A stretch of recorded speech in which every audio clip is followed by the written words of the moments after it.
Cari amici di Radio Chef, ben ritrovati in questo appuntamento dedicato agli eventi da non perdere in Friuli, Venezia Giulia. E allora anche questa settimana siamo pronti a portarvi a scoprire le cantine più belle della nostra regione, a scoprire i luoghi dell'area del Friuli Venezia Giulia attraverso le produzioni dei vini. Infatti è il momento di cantine aperte 2026, l'appuntamento sarà sabato 30 e domenica 31 maggio, un weekend proprio dedicato alla degustazione dei vini regionali e delle eccellenze dei vini e delle cantine del nostro territorio, entrando in contatto anche con la storia dei viticoltori che appunto ce le presenteranno. Con noi abbiamo Laura Ceccone proprio per il movimento turismo del vino. Ben ritrovato Friuli Venezia Giulia, grazie per essere con noi Laura. Ciao, buongiorno a tutti, grazie. Ebbene sì, è arrivato il momento dell'anno che tutti aspettiamo, il weekend di Cantine Aperte alla sua 33esima edizione, quindi un weekend con una storicità importante, potremmo dire.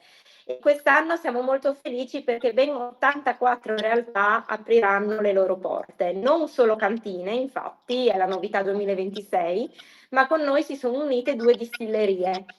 Quindi sì vino, sì prodotti territoriali, perché come ogni anno abbiamo la collaborazione con Io sono FVG, quindi prodotti proprio del territorio. Avremo il piatto cantine aperte nelle varie cantine, quindi una pietanza abbinata al vino. Andiamo proprio a sottolineare questa cultura enogastronomica, quindi il binomio tra cibo e vino.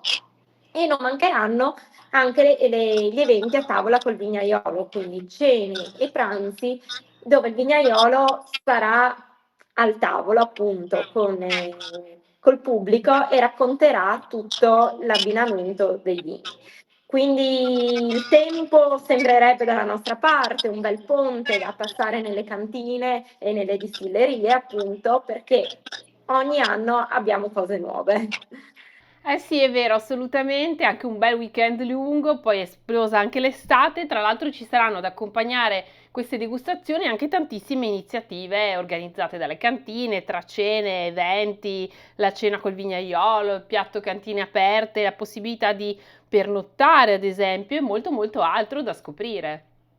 Esatto, oltre però al focus della gastronomia che ci accompagna ogni anno, abbiamo la possibilità di un bellissimo ventaglio di esperienze, partendo dai voli in mongolfiera per proprio assistere e vedere il paesaggio abitato del Friuli Venezia Giulia, agli abbinamenti del vino, non solo con gastronomia, ma con fotografie, brani musicali.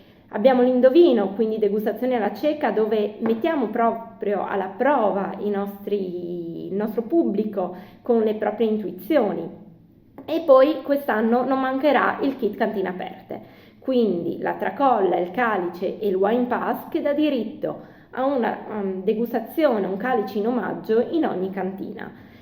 Parte del ricavato andrà in beneficenza, quindi sarà proprio il passaporto per entrare nelle cantine ed essere accolti.